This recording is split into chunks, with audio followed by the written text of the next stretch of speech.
Alvin, ang sundalo. Credit to the author. 4,563-72. Ang mga pangalan po na nandito ay galing sa mga name generator. Kung meron man pagkakatulad sa mga pangalan ng tao o lugar at pangyayari, ito ay tunay na hindi sinasadya. Noon, hindi kailanman inakalang si Landon ay kailangang yumuko sa takot at magmakaawa para sa awa na siyang nakapasok sa kaharian ng mga santo. Tutal, ang mga saint ay dating pinakamataas na antas ng pag-iral sa outer boundary at sa myriad worlds. Hindi sila mahahawakan. Gayunpaman, nagbago ito matapos ay anunsyo ng langit ang pagsilang ng dalawang level 7 supreme powerhouses matapos nilang malampasan ang fatal heavenly tribulation. Tahimik na nalampasan ng dalawang level 7 supreme powerhouses ang lahat ng saints at world supreme powerhouses. Walang anumang babala. Nang malaman nila ito, wala na silang magagawa kahit na ayaw nila. Matagal na silang nakatayo sa tuktok, paano sila magiging handa ngayong may nakalampas na sa kanila? Sa kanilang palagay, si Bert Ing ay kapareho nila. Kung hindi, hindi niya babantayan ng Heaven Traversing Pagoda at pipigilan ang iba na makapasok sa pagoda. Sa kanilang mga mata, pinatunayan ng kanyang mga kilos na siya, tulad nila, ay ayaw ding malampasan siya ng iba o maabutin siya.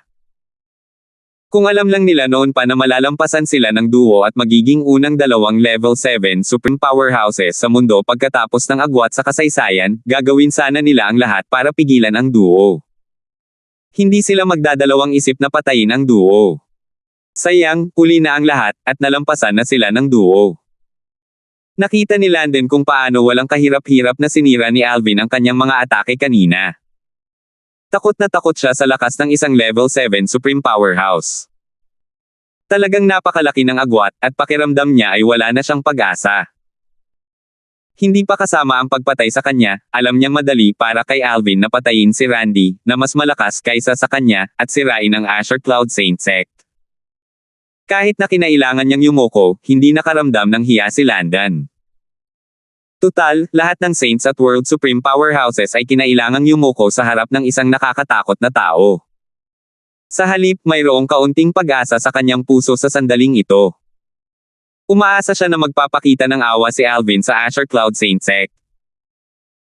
Bago pa makasagot si Alvin, si Randy, na nakatayo sa gilid, ay nagmakaawa rin, Panginoong Alvin, kung mapapatawad mo si Landon at ang Azure Cloud Saint Sect, ang Azure Cloud Saint Sect ay manunumpa ng katapatan sa iyo at maglilingkod sa iyo.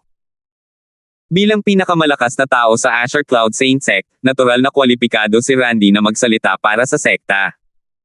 Hindi siya nag-aatubili.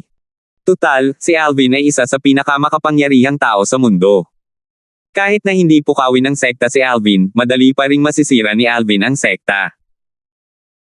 Sa oras na ito, ang mga miyembro ng Azure Cloud Saint Sect, na nakatayo malapit sa kanila, ay naghintay sa tugon ni Alvin ng may pigil na paghinga, nakakaramdam ng kawalan ng magawa at pagkabalisa. Mabilis ang tibok ng kanilang mga puso sa sandaling ito. Natatakot sila na baka tumanggi si Alvin at ipilit na sirain ang Azure Cloud Saint Sect dahil sa galit. Ayos lang kung mamatay sila, ngunit mayroon pa rin silang mga kamag-anak at disipulo sa Azure Cloud Saint Sect. Para naman sa mga nakaligtas mula sa angkan ng Fuller, namutla ang kanilang mga mukha nang makita nila ang dalawang santo mula sa Azure Cloud Saint Sect na nagmamakaawa. Natakot sila ng husto at dali-daling lumuhad upang magmakaawa. Panginoong Alvin, patawarin po ninyo kami. Patawarin mo ako, Panginoong Darfield. Handa akong umalis sa angkan ng Fuller. Panginoon Darfield, ang aking ama ay miyembro ng angkan ng Fuller. Pumanaw na siya. Handa akong putulin ang aking relasyon sa aking ama at sa angkan ng Fuller. Nangangako akong babaguhin ko rin ang aking apelyido. Maawa po kayo. Kasabay nito, ang mga manunood, na dumating upang manood ng palabas, ay labis na nagulat sa eksenang ito.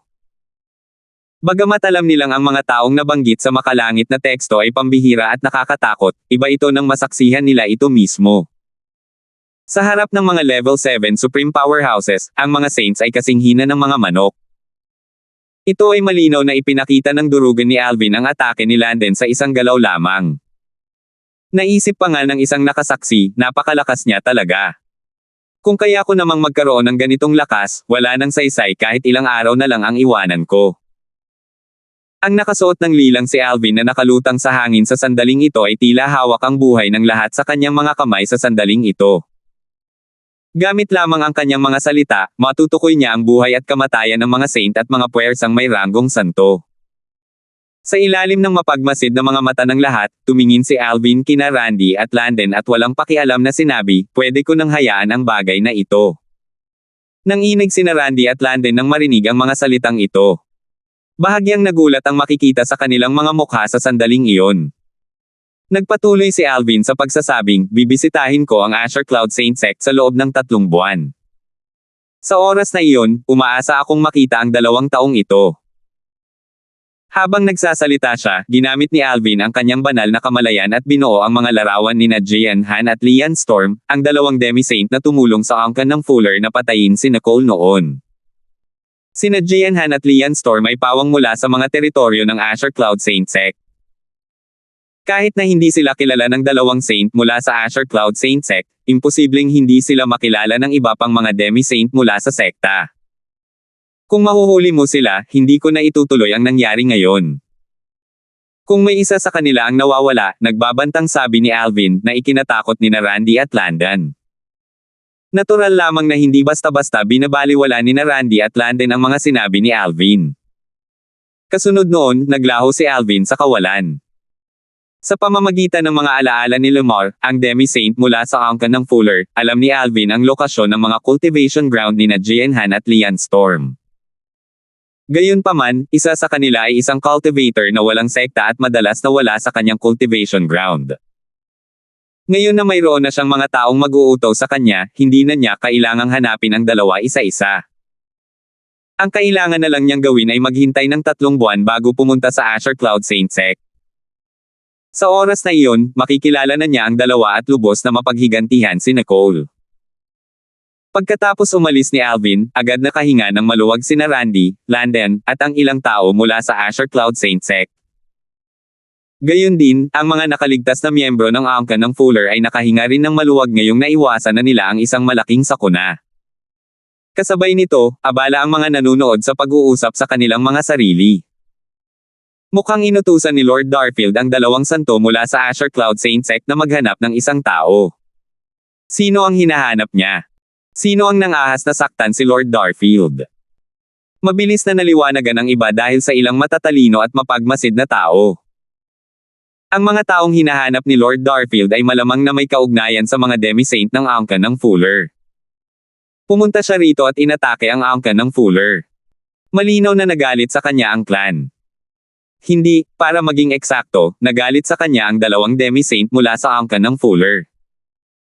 Medyo halata ito dahil hindi kumilos si Alvin laban sa mga natitirang miyembro ng angkan ng Fuller.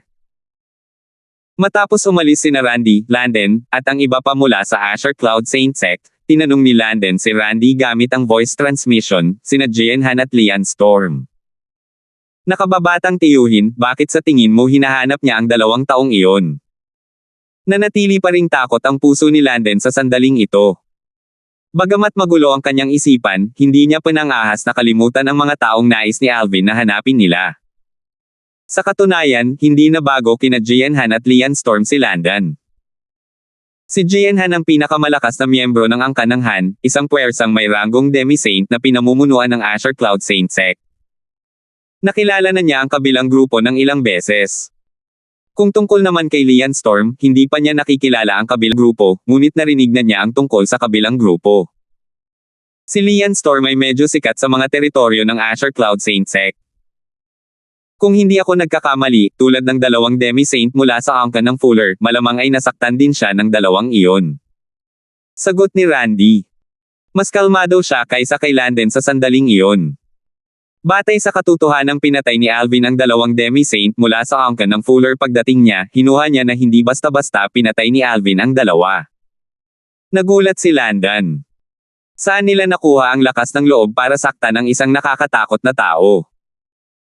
Nang marinig ito, galit na sinabi ni Randy, huwag mong kalimutan na nakapasok lang siya sa kaharian ng mga kataas-taasang makapangyarihang nilalang kamakailan lang. Nang unang lumitaw ang makalangit na teksto at ginawa siyang tanyag sa Outer Boundary at sa Myriad Worlds, isa lamang siyang Advanced Supreme God. Matagal na siyang umalis, pero hindi ka pa rin bumabalik sa iyong katinoan. Natigilan si Landon. Pagkatapos, sinabi niya ng may nahihiyang ngiti, sa totoo lang, wala ako sa tamang pag-iisip ngayon. Tutal, akala ko mamamatay na ako ng mas maaga. Sa totoo lang, iyon ang unang beses na nakaramdam ako ng ganito kadesperado. Kahit bago pa ako sumali sa sekta, hindi ko pa naramdaman iyon kahit na maraming panganib ang naranasan ko. Likas na hindi ordinaryong tao si Landon dahil nagawa niyang maging isang santo. Karaniwang malakas ang kanyang mental na lakas, ngunit ang naunan niyang kalaban ay talagang napakalakas. Paano siyang hindi matatakot? Nang unang lumabas ang teksto sa langit ilang taon na ang nakalilipas, ipinahayag nito na siya ang unang taong pumasok sa ipinagbabawal na kaharian at nakaligtas sa fatal heavenly tribulation pagkatapos ng puwang sa kasaysayan, bulong ni Landon, tiyak na nasaktan siya ng mga demi-saint mula sa angkan ng Fuller, nina Jian Han, at Lian Storm bago pa siya naging isang supreme powerhouse. Nag-isip-isip si Randy, hindi nagtagal matapos siyang maging isang level 7 supreme powerhouse, pumunta siya sa angkan ng Fuller at pinatay ang dalawang demi-saint. Malinaw na malaki ang galit niya sa dalawang demi-saint. Kung nalaman ko lang noon na siya si Alvin at na-offend siya ng angkan ng Fuller, hindi ko hahayaang ipagtanggol sila ng sect. Naaawa ako kay Lino. Si Lino, ang demi-saint mula sa Asher Cloud Saint sect na pinatay ni Alvin, ay pamangkin din ni Randy. Ngumisi si Landon. May bahid ng paghamak na sumilay sa kanyang mga mata habang sinasabi niya, mga basura ang dalawang mula sa angkan ng Fuller, sina Jian Han, at Lian Storm. Hinayaan nilang makatakas ang isang taong nasa ilalim ng kaharian ng mga kataas-taasang makapangyarihang nilalang. Dahil dito, si Alvin ay pumailang lang sa napakataas na antas. Hindi ba't maganda kung pinatay nila siya noon? Sayang, may isang taong mas malakas kaysa sa atin na lumitaw sa outer boundary at sa myriad worlds. Nagsalita si Landon gamit ang voice transmission mula simula hanggang katapusan. Natural lang na hindi niya pinanggahasan na sabihin ng malakas ang mga ganoong salita. Paano kung hindi pa umaalis si Alvin at palihim silang pinapanood? 4,564. Bamantong hininga si Randy nang marinig ang mga salita ni Landon. Katulad ni Landon, isinumpa rin niya ng maraming beses ang mga walang kwentang taong iyon sa kanyang puso. Marahil, hindi inisip ng mga walang kwentang taong iyon na isang banta si Alvin dahil isa lamang siyang advanced supreme god noong panahong iyon kaya hindi nila siya pinansin. Hindi nila inaasahan na si Alvin ay ongat sa ganitong taas, lalagpasan ang lahat at magkakaroon ng lakas na patayin ang lahat sa isang pitik lang ng kanyang mga daliri. Sa kasamaang palad, hindi na natin maibabalik ang panahon. Dahil umabot na sa puntong ito ang sitwasyon, ang mga walang kwentang taong iyon ang mananagot sa mga kahihinatnan nito. Walang kaalam-alam sina Randy at Landon na si Laney lang pala ang nakilala ni Alvin, ang bagong demi-saint mula sa angkan ng Fuller, noon. Hindi pa niya nakikilala sina Lamar, Jian Han, at Lian Storm noon. Natural lang na hindi nila alam na wala itong personal na sama ng loob sa kanila at ginagawa lamang niya ito para ipaghiganti si Nicole. Pabolaikin muna natin ang lahat bago natin hanapin ang dalawang taong iyon, sabi ni Randy, dapat ay nasa angkan ng Han si Jian Han. Kung tungkol naman kay Lian Storm, hindi ko alam kung nasa cultivation ground siya. Hahanapin ko si Jian Han, at hahanapin mo si Lian Storm. Hindi mo kailangang mag-alala kung nasa cultivation ground si Lian Storm. Natatakot lang ako na wala siya roon. Sina Jian Han at Lian Storm ay mga demi-saint lamang. Hindi naman mahirap para kina Randy at Landon, na mga saint, na ibalik sila sa Asher Cloud Saint Sect. Sa katunayan, maaari naman sana nilang utusan sina Jian Han at Lian Storm na pumunta sa Asher Cloud Saint Sect. Tutal, sila ang mga Panginoon ng mga teritoryo ng Asher Cloud Saint Sect. Walang sino man ang maglalakas loob na saktan sila kung gusto nilang manatili sa mga teritoryo ng Asher Cloud Saint Sect. Gayunpaman, dahil sa bigat ng bagay na ito, nagpasya silang dalawa na personal na kumilos. Tutal, kung hindi makikita ni Alvin sina Jian Han at Lian Storm sa Asher Cloud Saint Sect pagkatapos ng 3 buwan, tiyak na magdurusa ang sekta sa mga kahihinatnan. Ngumisi si Landon habang mariing sinasabi, kahit wala si Lian Storm sa kanyang cultivation ground o teritoryo ng ating sekta, gagawin ko ang lahat para maibalik siya. Samantala, pagkatapos umalis, mabilis na nagtungo si Alvin sa Heaven Traversing Pagoda. Naalala niya ang makalangit na teksto na nagpahayag ng paglitaw ng Heaven Traversing Pagoda. Dapat magsaya ang langit at lupa at ipagdiwang ang pagsilang ng unang Level 7 Supreme Powerhouse pagkatapos ng agwat sa kasaysayan. Pagkatapos nito, ang Heaven Traversing Pagoda ay lilito sa itaas ng karagatan sa gitna ng outer boundary. Ang mga Level 5 at Level 6 Supreme Powerhouse ay maaaring makapasok sa pagoda. Matapos matagumpay na makapasa sa isang serye ng mga pagsubok, ang isa ay gagantimpalaan ng Heaven Protection Talisman na makakatulong sa isa na harangan ang tatlong atake ng Fatal Heavenly Tribulation. Hindi nagtagal ay nakarating si Alvin sa kanyang destinasyon. Mula sa malayo, natanong niya ang kahanga-hanga at matayog na Heaven Traversing Pagoda sa kalangitan na naglalabas ng isang mahiwagang liwanag. Kahit sa malayo, ramdam niya ang nakakatakot at pambihirang aura nito. Nang makalapit si Alvin, pumasok siya sa harang na itinayo ng banal na kamalayan ng isang tao. Ang banal na kamalayan ay mas malakas kaysa sa mga banal ng Asher Cloud Saint Sect at maihahambing sa kanya. Natural niyang alam na ito ay pag-aari ng kanyang Panginoon, si Bert Ing. Guru. Magalang na tawag ni Alvin habang inilalahad ang kanyang banal na kamalayan. Bumilis siya at nakarating sa tabi ng Heaven Traversing Pagoda sa isang kisap mata lamang. Tiningnan ni Alvin ang pamilyar na figure sa harap niya. Pagkatapos ng maraming taon, ang kanyang Panginoon ay pareho pa rin ang hitsura.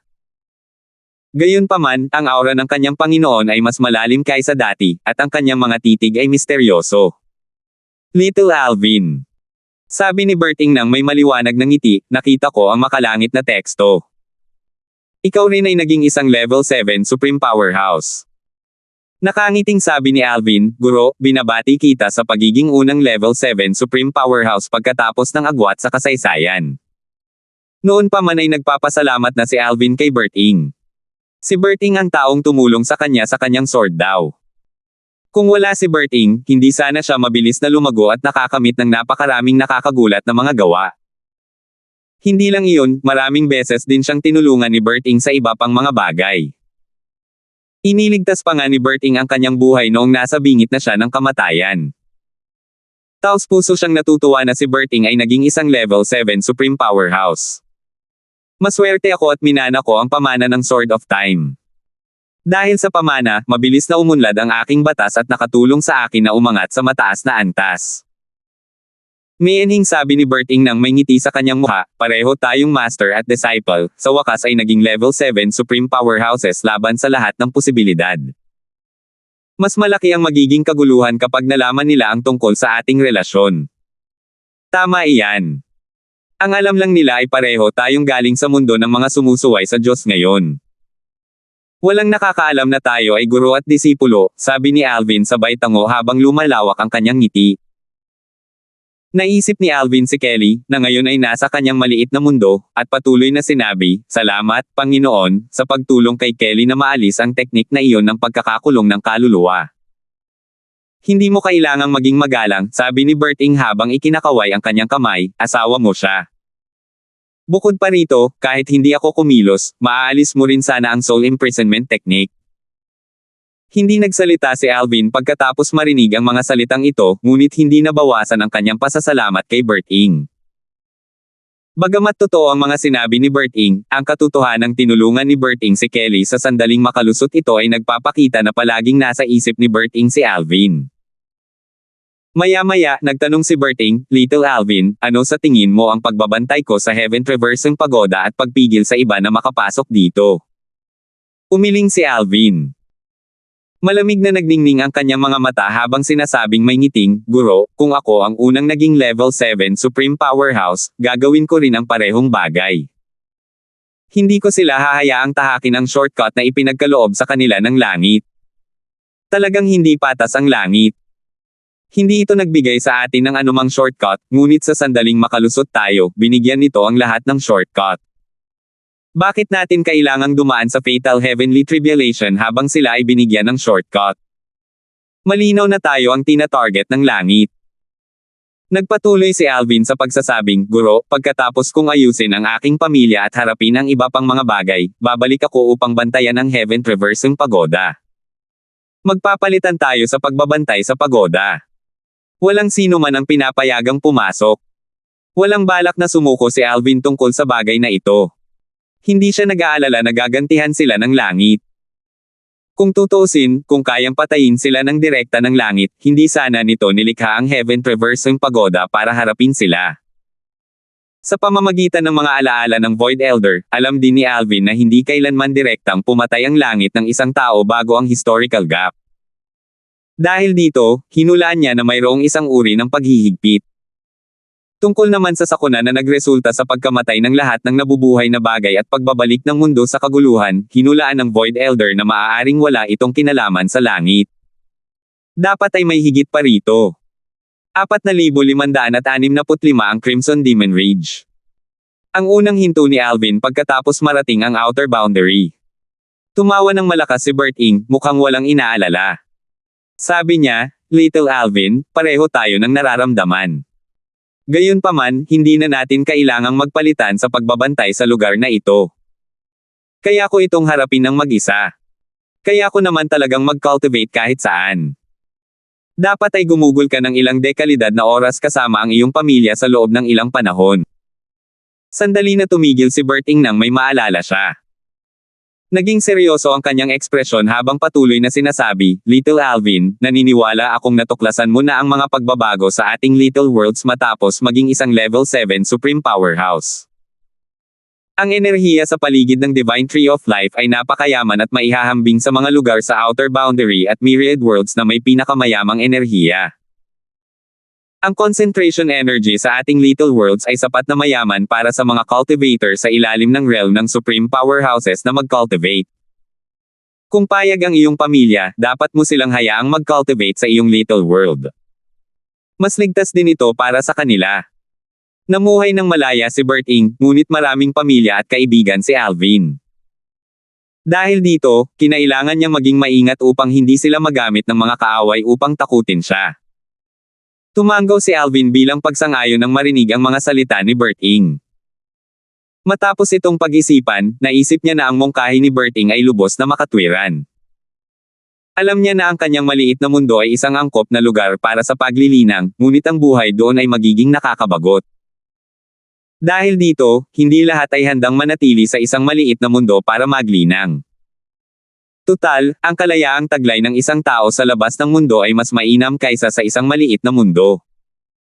"Hihingin ko ang kanilang mga opinyon," sabi ni Alvin sabay tango, "kung ayaw nilang manatili sa aking maliit na mundo, kakausapin ko si Lord Shao. Imumungkahi kong gawing kaharian ng mga Diyos ang aking maliit na mundo sa mundong sumusuway sa Diyos. Sa pamamagitan niyan, magkakaroon pa rin ng kalayaan ang aking pamilya habang nasa ilalim ng aking proteksyon." Marami nang alam si Alvin tungkol sa mga kaharian ng mga Diyos sa mundo ng mga Diyos na sumusuway sa Diyos. Sila ay kabilang sa 18 pinakamataas na makapangyarihang kapangyarihan mula sa mundo ng mga Diyos na sumusuway sa Diyos at konektado sa Garden Formation ng mundo ng mga Diyos na sumusuway sa Diyos. Tiwala siya na hindi tatutol si Mubay at ang iba pang mga Panginoon ng mundo ng mga Diyos na sumusuway sa Diyos sa kanyang mungkahi. Tutal, ang paggawa sa maliit na mundo ni Alvin bilang isang kaharian ng Diyos ay magpapalakas sa Garden Formation na nagpoprotekta sa mundo ng mga Diyos na sumusuway sa Diyos. Nagliwanag ang mga mata ni Bert Ing. Magandang ideya iyan. Patuloy na nag-usap ng casual ang guro at ang disipulo. Ang nakapapasong araw ay nakabitin ng mataas sa malinaw na asul na kalangitan sa ibabaw ng Heaven Traversing Pagoda. Ang pagoda, na gawa sa mga hindi kilalang materyales na nagbigay dito ng makintab na ibabaw, ay nag-aaninag ng sikat ng araw sa dalawa. Lumikha ito ng kumikinang at mahiwagang disenyo. Sa sandaling ito, nagpasya si Alvin na palawakin ang kanyang banal na kamalayan patungo sa pagoda na naglalakbay sa langit, ngunit mabilis niyang natuklasan na ito ay hinaharangan ng isang mahiwagang enerhiya. Bumantong hininga si Alvin sa loob. Tulad ng inaasahan sa isang bagay na nilikha ng langit. Bagamat maaaring hindi direktang atakihin ng langit sina Alvin at Bert Ing, may pakiramdam si Alvin na hindi mananatiling walang ginagawa ang langit ngayong napagdesisyonan nilang pigilan ang iba sa pagpasok sa Heaven Traversing Pagoda. Malamang nakikilos ang langit sa lalong madaling panahon. Naalala ni Alvin ang makalangit na teksto na lumitaw matapos siyang makalusot at maging isang kataas-taasang makapangyarihang nilalang. Dapat magsaya ang langit at lupa at ipagdiwang ang pagsilang ng pangalawang Level 7 Supreme Powerhouse pagkatapos ng agwat sa kasaysayan. Pagkatapos nito, ang Heaven Traversing Pagoda ay lilito sa itaas ng karagatan sa gitna ng outer boundary. Ang mga Level 5 at Level 6 Supreme Powerhouse ay maaaring makapasok sa pagoda. Matapos matagumpay na makapasa sa isang serye ng mga pagsubok, ang isa ay gagantimpalaan ng Heaven Protection Talisman na makakatulong sa isa na harangan ang tatlong atake ng Fatal Heavenly Tribulation. Dahil dito, malinaw na sinusubukan ng langit na tulungan ang mga Saint at World Supreme Powerhouses na malampasan ang Fatal Heavenly Tribulation. Ngayong sina Alvin at Berting ay humahadlang sa daan ng langit, tiyak na gagawa ang langit ng iba pang mga paraan upang matulungan ang mga Saint at World Supreme Powerhouses. Maya-maya, sinabi ni Alvin, "Guro, aalis muna ako para asikasuhin ang mga personal na bagay. Kung kailangan mo ng tulong, pakipadala ang iyong doppelganger sa angkan ng Rids. Naiwan ko ang isa sa aking mga doppelganger doon." "Sige," sagot ni Berting sabay tango. Nagpaalam si Berting kay Alvin at pinanood si Alvin na umalis ng may ngiti sa kanyang mukha. Nawala ang kanyang mga iniisip habang nakatingin sa malayo. Lumitaw sa kanyang isipan ang mga alaala ni Alvin noong nasa mundo pa si Alvin. Noong panahong iyon, hindi pa man celestial si Alvin, at siya na ang makapangyarihang Heavenly Emperor ng Solitary Destructive Heaven. Naisip ni Berting kung paano siya nalampasan ang kanyang disipulo bago ang kanyang tagumpay, at hindi niya maiwasang mapabuntong hininga sa ginhawa ngayong naabutan na niya ang kanyang disipulo dahil nagawa nitong mapanatili ang kanyang dignidad bilang Panginoon ni Alvin. Sa wakas naabutan ko na rin siya. Bagamat palaging magalang si Alvin kay Berting kahit na lumakas na ito kaysa kay Berting, medyo nababagabag pa rin si Berting na nalampasan na siya ng kanyang disipulo. Natural lamang na ipinagmamalaki niya na nalampasan na siya ng kanyang disipulo, ngunit kasabay nito, may kaakibat itong pakiramdam ng kawalan ng kakayahan. Matapos humiwalay kay Berting, hindi agad bumalik si Alvin sa mundo ng mga Diyos na sumaway. Sa halip, naglakbay siya sa malawak na karagatan at lupain na parang hangin. Hindi nagtagal ay nakapasok siya sa isang matayog na hanay ng bundok na nababalot ng malungkot na kapaligiran.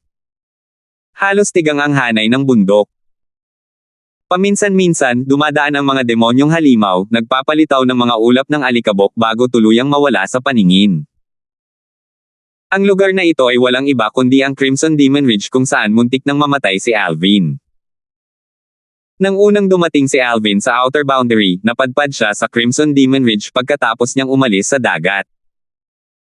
Ang may-ari ng Crimson Demon Ridge ay ang Crimson Demon, isang supreme powerhouse. May mga bali-balitang nasugatan ang Crimson Demon noong minsan sa 10,000 taong Heavenly Tribulation. Kaya naman, desperadong naghahanap siya ng angkop na katawan na maangkin. Gamit ang kanyang kakaibang bloodline power, maaari siyang magkaroon ng bagong katawan minsan sa kanyang buhay. Noong panahong iyon, isinailalim ng Crimson Demon si Alvin sa isang serye ng mga pagsubok upang matukoy kung natugunan ng katawan ni Alvin ang kanyang mga kinakailangan. Gayunpaman, bago matapos ang mga pagsubok, nagawa ni Alvin na makatakas sa Crimson Demon Ridge sa tulong ng iba pang mga kababalaghan. Sa sandaling ito, biglang huminto si Alvin sa kalangitan sa itaas ng kabundukan. Kalmado ang kanyang ekspresyon habang walang tonong sinasabi, "Crimson Demon, bakit hindi ka lumabas at makipagkita sa isang matandang kaibigan mo?" Hindi malakas ang boses ni Alvin, ngunit narinig ito ng lahat sa Crimson Demon Ridge. Di nagtagal pagkatapos bumagsak ang kanyang boses, maraming figure ang lumitaw sa kalangitan. Sila ang mga personal na gwardya ng Crimson Demon. Kabilang sa kanila, may ilan na pamilyar kay Alvin. 4,566. Tumingin ang mga naroon sa binata na nakasuot ng lila sa harap nila, at isa sa kanila ang bumuulong ng malalim, parang pamilyar siya. Bilang Centurion ng Crimson Demon Ridge, isang puppet ng Crimson Demon, matagal na siyang hindi umaalis sa Crimson Ridge. Sa madaling salita, malaki ang posibilidad na nakilala niya ang kabilang grupo sa Crimson Demon Ridge. Siya. Hindi ba't siya si Alvin? Sa oras na ito, isa pang Centurion, na pamilyar din kay Alvin, ang naalala kung saan niya nakita ang binata sa harap niya noon. Nagkita na sila sa Crimson Demon Ridge maraming taon na ang nakalilipas. Nakita na niya si Alvin noong nilabanan ni Kang Wu, ang commander, si Alvin. Noong panahong iyon, si Alvin ay isa lamang intermediate supreme god, ngunit maihahambing siya kay Kang Wu. Sa huli, nagkaroon ng biglaang pagsabog ng kapangyarihan si Alvin at muntik nang makatakas mula sa Crimson Demon Ridge. Kung hindi binuhay ni Kang Wu ang formation na nilikha ng Crimson Demon, matagumpay sanang nakatakas si Alvin. Matapos ma-activate ang formation, lumitaw ang Crimson Demon. Napilitan si Alvin na labanan muli si Kang Wu, isa sa pinakamalakas na nasasakupan ng Crimson Demon. Sa huli, nagawa niyang patayin si Kang Wu, na nagdulot ng malaking kaguluhan sa mga papat. Dahil dito, alam nilang lahat na tanging ang Crimson Demon lamang ang makakapigil kay Alvin sa Crimson Demon Ridge. Noong una, inakala nilang tiyak na sasakupan ng Crimson Demon si Alvin. Nagulat sila nang malaman nilang nakatakas ito mula sa Crimson Demon at Crimson Demon Ridge. Pagkatapos noon, maraming puppet ang pinatay ng Crimson Demon sa matinding galit. Nagkaroon ng matinding pagdanak ng dugo sa Crimson Demon Ridge ng araw na iyon. Hindi nila inaasahan na si Alvin, na nakatakas, ay babalik muli sa Crimson Demon Ridge. Naisip nila na masyado siyang matapang. Hindi ba siya natatakot sa Crimson Demon? Bagamat nakahanap at nagtaglay na ng bagong katawan ang Crimson Demon, malamang nagagawin niyang puppet si Alvin para mailabas ang kanyang galit.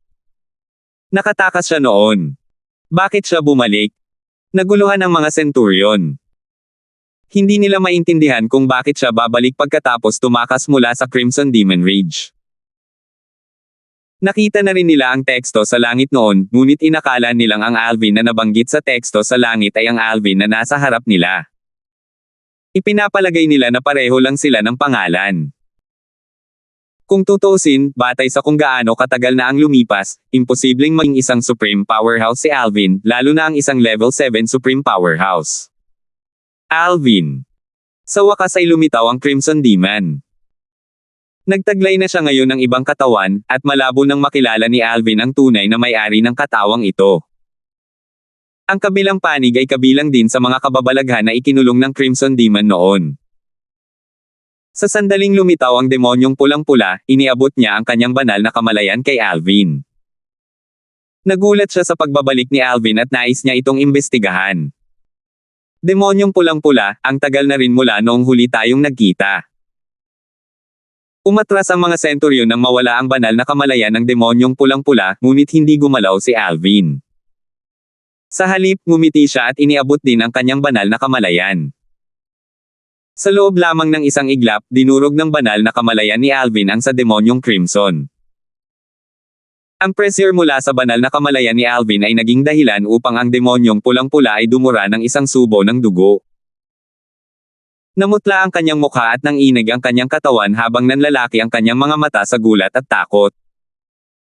Sa sandaling ito, naalala niya ang dalawang makalangit na teksto na lumitaw ilang taon na ang nakalilipas. Binabati kita Alvin, ang mas mataas na kataas-taasang Diyos mula sa mundo ng mga Diyos na sumuway, sa pagpasok sa Forbidden Realm at matagumpay na pagtagumpayan ang Fatal Heaven Tribulation. Inaasahang ikaw ang magiging unang Level 7 Supreme Powerhouse pagkatapos ng agwat sa kasaysayan at malalampasan ang lahat ng World Supreme Powerhouses at Saints sa myriad worlds at sa outer boundary. Binabati kita Alvin mula sa God-defying world. Matapos makapasok sa Forbidden Realm at malampasan ang Fatal Heavenly Tribulation, matagumpay siyang naging pangalawang Level 7 Supreme Powerhouse pagkatapos ng agwat sa kasaysayan, na nalampasan ang lahat ng Saints at World Supreme Powerhouses. Nang makita ng Crimson Demon ang unang teksto sa langit, agad niyang naalala si Alvin, na plano niyang sakupin bago pa man makatakas ang kabilang panig mula sa Crimson Demon Ridge. Gayunpaman, hindi niya inisip na iisa lang sila. Nang makita niya ang pangalawang teksto sa langit, mas lalo siyang nakasisiguro na hindi sila maaaring iisa lang. Kahit ngayon nang lumitaw si Alvin, hindi niya inisip na si Alvin ang Alvin na nabanggit sa mga teksto sa langit hanggang sa sandaling ito. Nagawa ni Alvin na durugan ang banal na kamalayan ng demonyong pula. Hindi lang iyon, nasugatan din niya ang baga ng demonyong pula at binaligtad ang kanyang maliit na mundo gamit lamang ang kanyang banal na kamalayan. Sa oras na ito, ang mahalagang enerhiya ng banal na puno ng buhay sa kanyang maliit na mundo ay lubos na naubos. Dahil dito, paano niya hindi malalaman na ang Alvin na nasa harap niya ay ang Alvin na nabanggit sa mga makalangit na teksto? Si Alvin ngayon ay isa sa dalawang pinakamakapangyarihang tao sa Outer Boundary at sa Myriad Worlds, na mas malakas kaysa sa mga saint at mga superior powerhouse ng mundo. Nabigla rin ang mga Centurion. Naalala rin nila ang mga tekstong makalangit na kanilang nakita. Ito. Paano ito posible? Di Alvin? Huwag mong sabihin siya si Alvin, ang level 7 Supreme Powerhouse. Nanginig ang puso at kaluluwa ng mga Centurion. Hindi nila inaasahan na biglang magbabago ang sitwasyon. Noong una nila siyang makilala, isa lamang siyang intermediate Supreme God. Gayunpaman, ngayon, nakatayo na siya sa tuktok ng Outer Boundary at ng Myriad Worlds. Kung hindi nila ito nasaksihan ng sarili nilang mga mata, hindi sana sila naniwala sa ganoong kalaking bagay. Panginoong Darfield. Dahil sa takot, ang demonyong pulang-pula ay napaluhod. Nanginig siya hanggang sa kanyang kaluluwa. Hindi nakakapagtaka na nang ahas siyang bumalik pagkatapos makatakas. Hindi siya naparito para maghangad ng kamatayan kundi para maghayganti. Nawala ng lakas ang Crimson Demon na lumaban nang makumpirma niyang si Alvin ay isang level 7 Supreme Powerhouse. Wala na siyang paraan para manalo sa laban na ito. Isa siya sa mga mas mahihinang Supreme Powerhouse. Kahit ang isang level 4 Supreme Powerhouse ay madaling makapatay sa kanya. Paano niya mahaharap ang pagkakataon laban sa isang taong mas malakas pa kaysa sa mga saint? Nagmakaawa ang demonyong pulang-pula, Panginoong Darfield, alam kong hindi ko na mababawi ang mga krimeng nagawa ko laban sa iyo noon. Gayunpaman, umaasa akong ililigtas mo ang buhay ko. Nangangako akong maglilingkod sa iyo at mananatili sa iyong tabi bilang iyong lingkod. Nakakabagot naman, sabi ni Alvin, habang umiiling. Hindi gumalaw si Alvin, ngunit ang Crimson Demon, na nakaluhod sa ere, ay biglang nanigas bago ito nabasag at naglaho sa ere. Kasabay noon, namatay ang Crimson Demon. Pagkakamatay ng demonyong pulang-pula, tuwang-tuwa ang mga Centurion. Sabay-sabay silang lumuhad at lubos na nagpasalamat kay Alvin. Salamat, Panginoong Darfield, sa pagbibigay sa akin ng panibagong buhay. Salamat po, Panginoong Darfield. Ngayong namatay na ang Crimson Demon, natural na nakabawi na ang mga puppet ng kanilang kalayaan. Parami ng parami ang mga puppet na lumitaw, nakaluhod sa lupa upang magpasalamat kay Alvin. Ang ilan ay labis na natuwa at napaiyak. Hindi pa nakakasagot si Alvin nang bigla niyang mapansin ang bahagyang paggalaw sa kalangitan. Kasunod nito, ang dating maaliwalas na kalangitan ay dumilim habang papasok ang maitim na ulap. Kumislap ang lilang kidlat sa kalangitan na parang nagbabadya ng bagyo. Pagkatapos, na parang isang malaking kamay ang humawi sa mga ulap upang ipakita ang araw, ang makalangit na teksto, na matagal nang hindi nakikita, ay muling lumitaw. 4,567. Matapos lumitaw ang makalangit na teksto, ang maitim na ulap na nahati ay naging pula bago ito nagsimulang umulan ng dugo. Bukod sa makalangit na teksto na nanatiling hindi naapektuhan sa kalangitan, umulan din ng dugo hanggang sa abot ng paningin. Ang dugo ay hindi lamang umulan sa Crimson Demon Ridge kundi pati na rin sa mga nakapalibot na lugar. Ito ang kababalaghan na lumitaw pagkatapos ng pagkamatay ng Crimson Demon, isang kataas-taasang makapangyarihang nilalang. Ito. Namatay ba ang isang napakalakas na nilalang? Ang pinakamakapangyarihang nilalang sa lugar na ito ay ang Crimson Demon. Patay na ba siya? Isang grupo ng mga tao ang nagulat nang makita nila ang kababalaghang nag-anunsyo ng pagkamatay ng mga kataas-taasang makapangyarihang nilalang. Gayunpaman, karamihan sa kanilang atensyon ay nasa nakasisilaw na gininto ang makalangit na teksto, na naglalabas ng isang malakas na aura, sa kalangitan. Ang makalangit na teksto na lumitaw sa parehong Outer Boundary at Myriad Worlds ay mababasa. Mula ngayon, ang Heavenly Traversing Pagoda ay magkakaroon ng higit sa isang pasukan. Magkakaroon ng 35 bagong pasukan papunta sa pagoda. Mayroong 8 pasukan sa Outer Boundary. Para naman sa Myriad Worlds, mayroong 3 sa bawat isa sa 3 upper worlds, at isa sa bawat isa sa 18 middle realms. Matapos makapasa sa mga pagsusulit sa pagoda, isa ang random na ililipat sa Myriad Worlds. Sa Crimson Demon Ridge, agad na dumilim ang ekspresyon ni Alvin pagkatapos niyang mabasa ang makalangit na teksto. Bagamat inaasahan na niya na gagawa ng isa pang hakbang ang langit matapos pigilan ni Berting ang iba sa pagpasok sa Heaven Traversing Pagoda at pagkuha ng Heaven Protection Talisman, hindi niya inaasahan na darating ito ng ganito kaga. Malamig ang tingin ni Alvin habang naglalaho siya. Masyadong biglaan ang nangyari, at kailangan niyang pag-usapan ang bagay na ito sa kanyang Panginoon, si Berting. Manunood ba sila habang papasok ang iba sa Heaven Traversing Pagoda at kukuha ng Heaven Protection Talisman o patuloy ba nila silang pipigilan? Bagamat magandang balita para sa mga Saint at World Supreme Powerhouse ang nilalaman ng makalangit na teksto, wala itong kinalaman sa karamihan ng mga tao sa Outer Boundary at sa Myriad Worlds. Tutal, ang Heaven Traversing Pagoda ay isang lugar para sa mga Saint at World Supreme Powerhouse. Maraming mga santo at mga kataas-taasang kapangyarihan sa mundo ang nagsimulang magtipon matapos lumitaw ang makalangit na teksto. Sa maliwanag na mundo ng araw. Sa sandaling ito, ang madilim na ekspresyon ni Homer, isang matipunong makapangyarihang tao sa mundo, ay naglaho, napalitan ng ekspresyon ng tuwa. Mga kababayan, ang kailangan nating gawin ngayon ay hanapin ang 3 pasukan patungo sa Heaven Traversing Pagoda sa ating Sunbright World. Kung matagpuan ninyo ito, magpadala kayo ng mensahe sa lahat gamit ang voice transmission. Kailangan nating pumasok sa pagoda sa lalong madaling panahon dahil baka may magbago. Hindi natin alam kung aatakihin ni Berting ang Sunbright World sa matinding galit pagkatapos basahin ang makalangit na teksto. Seryoso ang ekspresyon ng mga pinakamakapangyarihan sa mundo sa Sunbright World habang nakikinig sila kay Homer. Tutal, may katuturan naman ang mga sinabi ni Homer. Kailangan natin ng isang taong hihigitin ang mga pinakamakapangyarihan sa mundo sa Sunbright World. Kung hindi, kailangan nating sumuko. Napakahalaga ang paghahanap ng mga pasukan papunta sa Heaven Traversing Pagoda. Aalis muna ako. Hindi nagaksaya ng oras ang mga pinakamakapangyarihang tao sa Sunbright World at sinimulang hanapin sa bawat sulok ng Sunbright World ang mga pasukan patungo sa Heaven Traversing Pagoda. Gayon din, ang mga kataas-taasang makapangyarihang nilalang mula sa 2 pang mataas na mundo ay balisang naghahanap din ng mga pasukan patungo sa Heaven Traversing Pagoda. Lahat sila ay umaasang matagpuan ang mga pasukan sa lalong madaling panahon dahil sa pag-aalala na aatakihin sila ni Berting.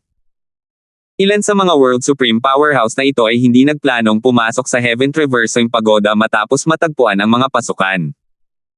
Plano nilang magtago habang hinihintay ang isang tao mula sa kanilang mundo na maging isang Level 7 Supreme Powerhouse muna. Yaong mga matagumpay na naging pinakamakapangyarihan sa mundo at nakaligtas hanggang ngayon ay likas na matatalino. Mayroon silang malalim na pag-unawa sa kalikasan ng tao at hindi nakalimutang mag-iwan ng daan palabas para sa kanilang sarili. Dati, hindi kumilos si Berting laban sa kanila dahil binabantayan niya ang Heaven Traversing Pagoda. Kung hinabol niya sila para patayin, sino ang mag-aakala kung may ibang Saint o World Supreme Powerhouse na palihim na papasok sa pagoda? Gayunpaman, para hadlangan ang plano ni Berting, mayroon na ngayong mahigit 30 pasukan papunta sa pagoda. Kung sila ang nasa sitwasyon ni Berting, malamang naaatakihin nila ang mga Saint at World Supreme Powerhouse sa matinding galit para pigilan silang makapasok sa Heaven Traversing Pagoda at makuha ang Heaven Protection Talisman. Hindi gaanong marami ang mga World Supreme Powerhouse sa 18 Middle Worlds kumpara sa 3 Upper Worlds. Mayroon lamang mga 1 o 2 World Supreme Powerhouse sa bawat isa sa 18 Middle Worlds. Gayunpaman, sa 18 Middle Worlds, ang mga world na tulad ng God-defying world ay bibihira. Bagamat kumalat na ang balita tungkol sa pagbagsak ng World Supreme Powerhouse ng God-defying world, walang nang-ahas na maliitin ito. Tutal, maaaring wala silang World Supreme Powerhouse, mayroon silang 2 Level 7 Supreme Powerhouse, na mas malakas kaysa sa World Supreme Powerhouse. Ang duo ang pinakamalakas na nilalang hindi lamang sa Myriad Worlds, kundi pati na rin sa Outer Boundary. Magpadala ng mga tao para hanapin ang pasukan papunta sa Heaven Traversing Pagoda. Ang mga pinakamakapangyarihang tao sa mundo ng 18 gitnang mundo ay mabilis na nagtipon-tipon kasama ang mga kaibigan nila. Hindi sila sumama sa paghahanap. Sa halip, nagpadala sila ng mga tao upang hanapin ang pasukan patungo sa Heaven Traversing Pagoda. Wang, magsabihan tayo sa isa't isa sa sandaling may makahanap mula sa ating panig ng pasukan ng pagoda. Sasabihin ko rin sana yan. Hihintayin ko ang magandang balita mo. Sino ang nakakaalam? Baka ikaw ang unang makahanap. Karamihan sa mga pinakamakapangyarihang tao sa mundo mula sa 18 gitnang mundo ay nagplanong pumasok agad sa Heaven Traversing Pagoda pagkatapos nilang matagpuan ang pasukan. Tutal, iba sila sa mga World Supreme Powerhouse mula sa 3 Upper Worlds. Maraming World Supreme Powerhouse sa 3 Upper Worlds kaya ang mga mahihina ay kayang maghintay ng kaunti habang ang mga mas malalakas ay lumalaban upang maging mas malakas. Sa kabaligtaran, ang mga pinakamakapangyarihan sa mundo mula sa 18 gitnang mundo ay mga haligi ng kani-kanilang mundo. Wala silang ibang magagawa kundi ang umangat kung gusto nilang lumakas. Kung magtatagumpay sila, hindi na nila kailangang mag-ingat sa 3 mataas na mundo. Kahit na sila ay mula sa 3 mataas na mundo o sa 18 gitnang mundo, marami sa kanila ang naiinggit sa 2 mula sa Diyos na mundo na sumuway na naging antas 7 Supreme Powerhouse. Ngayong nabigyan na sila ng pagkakataon, paano nila hindi ito maipaglalaban? Bukod pa rito, kung nakapasa sila sa mga pagsusulit sa Heaven Traversing Pagoda at nakuha ang Heaven Protection Talisman, hindi nila kailangang harapin agad ang Fatal Heavenly Tribulation. Maaari nilang piliin kung kailan haharapin ang Heavenly Tribulation. Kayang harangan ng Heaven Protection Talisman ang 3 atake ng Fatal Heavenly Tribulation. Iniisip ko kung pwede bang ibigay ang talisman sa iba. Kung mayroon akong higit sa isang talisman, ibig sabihin ba nito ay mas marami pa silang maharangan na atake mula sa akin? 4,568. Hindi na kailangang sabihin pa, ang mga saint mula sa outer boundary ay kumikilos na rin. Nagpadala sila ng mga demi-saint at supreme powerhouse upang hanapin ang mga pasukan patungo sa Heaven Traversing Pagoda. Kasabay nito, nilisan din nila ang kanilang mga cultivation ground, dahil sa takot na baka hanapin sila ni Berting at patayin. Sa isang lugar sa mga teritoryo ng Asher Cloud Saint Sect.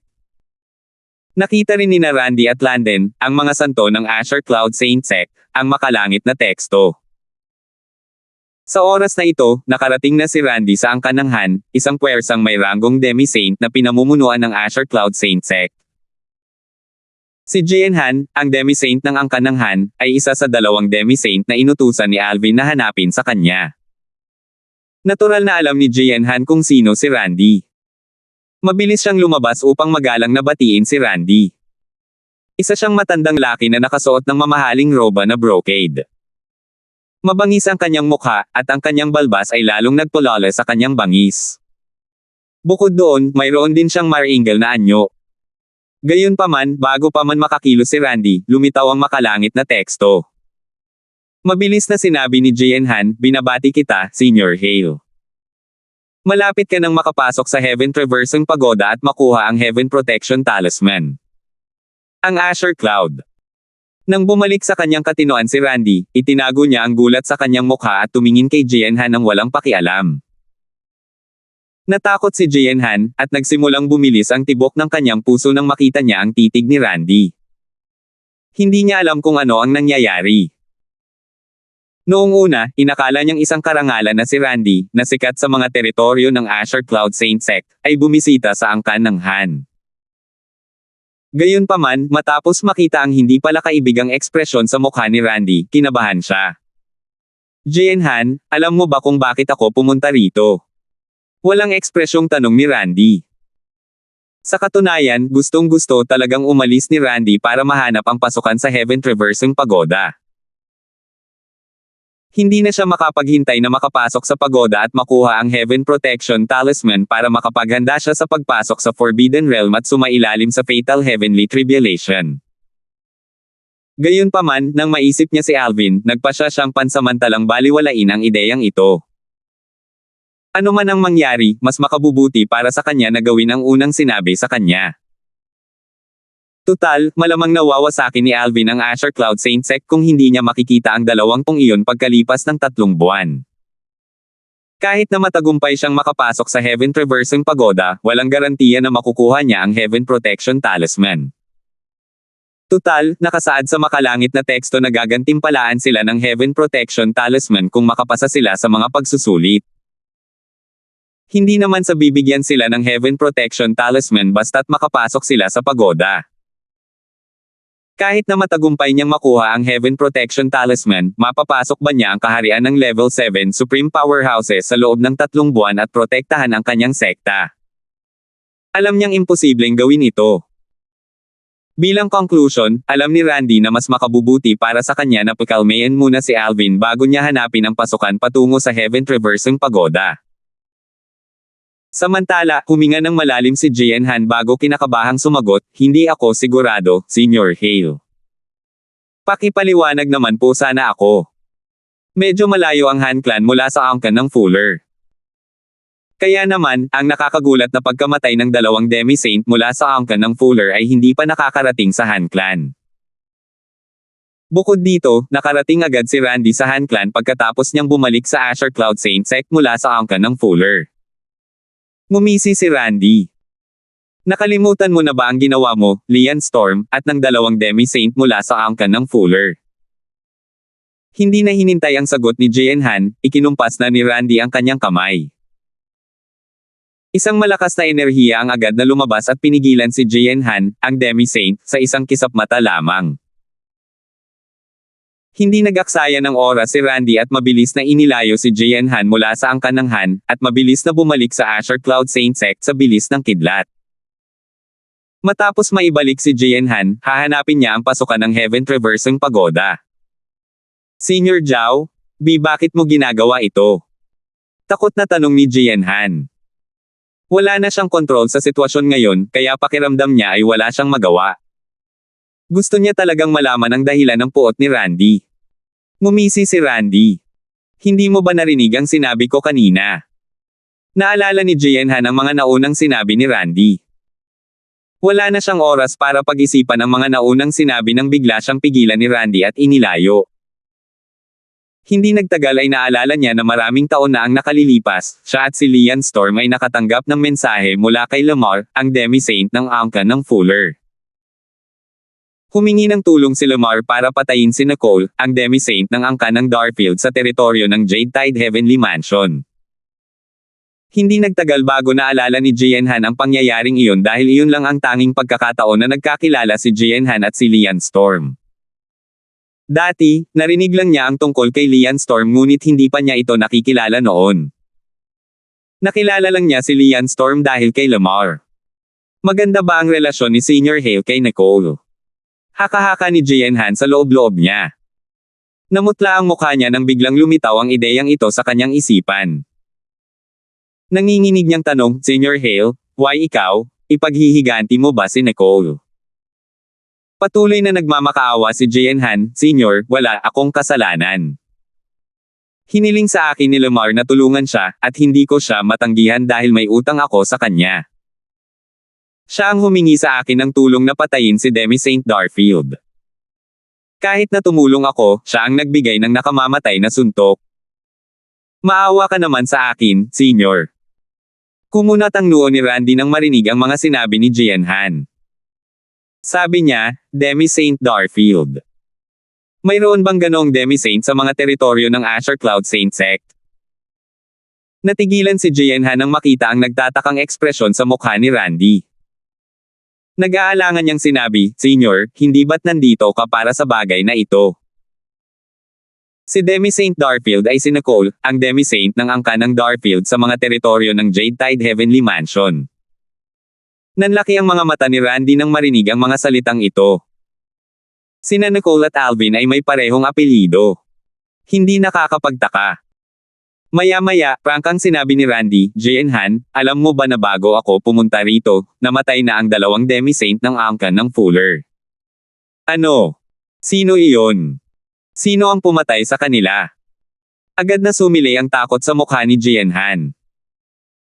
Sa pagkakataong ito, mas lalo siyang nakasisiguro na dumating si Randy ngayon para sa usapin ng pagkamatay ni Nicole. Gayunpaman, naguguluhan din siya. Ang angkan ng Han at ang angkan ng Fuller ay mga puwersang may ranggong demi-saint na pinamumunuan ng Asher Cloud Saint Sect. Gayunpaman, si Randy, ang pinakamakapangyarihang tao sa Asher Cloud Saint Sect, ay hindi lamang hindi tumulong sa angkan ng Fuller, kundi dumating pa si Randy para hulihin siya. Bakit naman gagawin iyon ni Randy kung malinaw naman na hindi pamilyar si Randy kay Nicole? May koneksyon ba si Nicole sa ibang mga santo? Sa lahat ng mga kaisipang ito na tumatakbo sa kanyang isipan, hindi maiwasan ni Jian-han na mawala ng pag-asa sa sandaling ito. 4,569. Bukod pa rito, may pakiramdam ako na ang santong nakarelasyon niya ay hindi isang ordinaryong santo. Lalong naging desperado si Jian-han nang maisip niya ito. Ang dahilan kung bakit niya ito naisip ay dahil sa mataas na katayuan ni Randy, ang pinakamalakas na tao sa Asher Cloud Saint Sect. Paano naging isang ordinaryong saint ang taong nagtulak kay Randy na kumilos? Makikilala mo ang taong iyon sa loob ng 3 buwan, walang pakialam na sabi ni Randy. Hindi na siya nag-abalang magbigay ng paliwanag kay Jian-han. Batay sa kinalabasan ng mga demi-saint ng angkan ng Fuller, malinaw sa kanya na hindi pa tatawarin ni Alvin si Jian-han. Nanginig ang puso ni Jian-han. Siya ay takot na takot. Nagmakaawa siya, Senior Hale. Maaari mo bang iligtas ang buhay ko dahil sa pagsisikap namin ng angkan ng Han para sa Asher Cloud Saint? Handa akong maglingkod sa iyo ng buong buhay ko kung iligtas mo ako. Hindi hanggal si Jian-han. Dahil patay na ang 2 demi-saint mula sa angkan ng Fuller, alam niya na kung dadalhin siya ni Randy, mabubuhay siya ng hindi hihigit sa 3 buwan. Si Randy na lang ang tanging pag-asa niya sa sandaling ito. Sa kanyang palagay, kahit na ang misteryosong tao ay isang makapangyarihang saint, hanggat handa si Randy, hindi imposible para kay Randy na protektahan siya. Tutal, matagal ng saint si Randy. Hindi lang iyon, kabilang siya sa pinakamalakas na saint sa outer boundary. Sa kasamaang palad, hindi niya inaasahan na ang taong pumilit kay Randy na kumilos ay isang taong higit pa sa saint. Kung alam lang niya noon, hindi sana siya pumayag na tulungan si Lamar na patayin si Nicole.